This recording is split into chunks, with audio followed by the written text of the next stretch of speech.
Have you ever wondered why children do not look exactly like their parents, or why some siblings look so different from each other?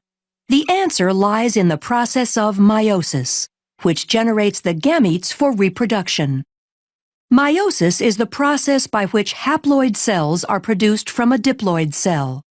For this to occur, the chromosomes must be correctly sorted and distributed in a manner to create genetically unique cells with half the number of chromosomes as the original cell. Meiosis occurs in special cells called germ cells within the gonads of males and females. For the successful reduction in the number of chromosomes to occur in the new haploid daughter cells, 2 rounds of divisions are necessary. These divisions are termed meiosis I and meiosis II. Although the processes of mitosis and meiosis look similar, there are a few major differences. One obvious difference is that mitosis results in 2 diploid daughter cells, and meiosis results in 4 haploid cells. As in mitosis, meiosis begins after a cell has successfully completed the G1, S, and G2 stages of interphase. During the S phase of interphase, the DNA is replicated, producing 2 copies of each chromosome called sister chromatids. The paired centrioles in the cytoplasm duplicate and begin extending microtubules that will form the meiotic spindle. Sister chromatids remain attached at the centromere and condense as the cell enters prophase I of meiosis. Up to this point, the cell looks similar to mitosis, but 2 events occur in meiosis that do not occur in mitosis and lead to genetic diversity. The first event occurs during prophase I, when homologous pairs of sister chromatids lie side by side in a process called synapsis, forming a tetrad or bivalent. The homologous chromosomes share similar but not necessarily identical genes. Once this structure is formed, the second event, called crossing over, can occur. During crossing over, a physical exchange between chromosome segments of non-sister chromatids occurs, increasing genetic diversity. Prophase I concludes with the fragmentation of the nuclear envelope as the duplicated centriole pairs move to opposite poles of the cell. As they move, the centrioles extend spindle fibers forming the meiotic spindle. In prometaphase I, with the paired centrioles in place, the meiotic spindle is fully formed. The sister chromatids attach to the spindle fibers by their kinetochores. Here, another key difference between mitosis and meiosis occurs.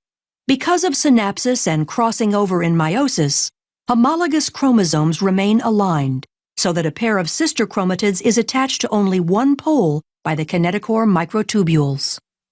In mitosis, each sister chromatid is attached to a spindle fiber. The fibers originate from opposite poles. During metaphase I, bivalents randomly align along the metaphase plate. Due to independent assortment, this alignment is random and adds to genetic diversity. In anaphase I, the homologous chromosomes separate and move toward opposite poles. Meiosis I ends with telophase I, when the chromosomes decondense and the nuclear envelope reforms. Cytokinesis separates the cytoplasmic material, and the 2 daughter cells are separated by a cleavage furrow. Since the final product of meiosis I is 2 haploid cells, meiosis II begins without the chromosomes going through another round of DNA replication. Centrioles again duplicate and begin moving to opposite poles of each cell. In prophase II, the sister chromatids condense while the spindle starts to form as the nuclear envelope disappears. In prometaphase II, the sister chromatids attach to the spindle by kinetochore microtubules, with sister chromatids attached to opposite poles.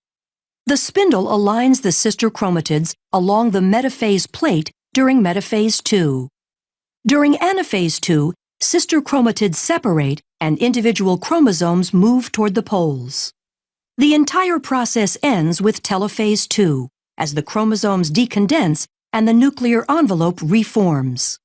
Cytokinesis occurs and cleavage furrows separate the 2 daughter cells into 4 haploid daughter cells. The haploid daughter cells will specialize into gametes, either sperm or egg. These fuse in fertilization to form a zygote, which will grow into a child. The child receives half its chromosomes from its mother and half from its father. Because men and women produce millions of gametes, and the selection of gametes in fertilization is random, this contributes to genetic diversity. This explains why a child isn't identical to either parent. But why aren't siblings identical? The diversity comes from several sources.